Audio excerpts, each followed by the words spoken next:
Hello everyone, I'm Cypher Mercury. In this video, I'll be talking about my plans for Morania Idle. For those who don't know, Morania Idle is kind of a simplified, gimmicky version of my dream MMORPG, Morania. It's a lot simpler, but it still captures some of the qualities I have for the bigger game. So what exactly is Morania? Well, it's a fantasy RPG world which tries to be realistic. Imagine monsters forming their own groups and fighting for survival.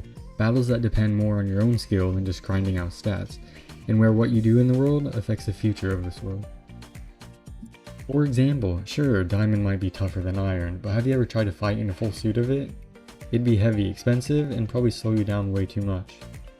Stats would be more in depth too, kind of like RuneScape, but even more detailed. You wouldn't just magically become a marathon runner just because your strength stat went up. You'd have to train specific parts of your body to excel in different areas. Back to Morania Idle. I want to get this game to a good stopping point so I can focus on other projects, but I also have some really cool features planned before I do that. Speaking of bosses, these battles would be like classic arcade games. Think of old spaceship shooters where you dodge bullets and blast enemies.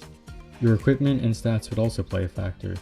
The higher your level, the less damage you take, and the better your equipment, the more damage you would deal. One of my more intimidating features to add is the form of online play. One of the regions could be a big city or town with a map and a chat room. You can show off your gear or rare items. An image would be sent into chat, and when you hover over it, all the stats would show, so others can admire how awesome your loot is. One of the coolest parts would be player-made quests. Stop trying to find a specific item. You can hire another player to grab it for you. Need monster info without the grind? Players can contribute artificial kills to help you fill out your bestiary. There would also be an auction house for trading rare materials and equipment.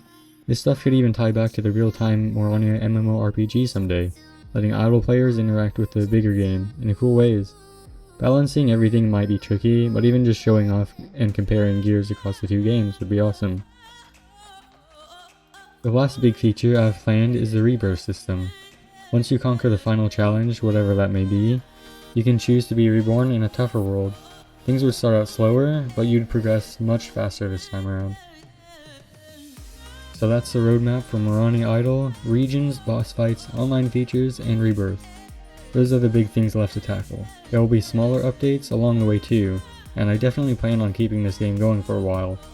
Once these main features are in, the updates might slow down a bit, but there will still be plenty of things to look forward to. Thanks for watching everyone. I know this video might have not been as entertaining as my others, but my next videos will be much higher quality. Don't forget to like and subscribe for more, and I'll catch you next week.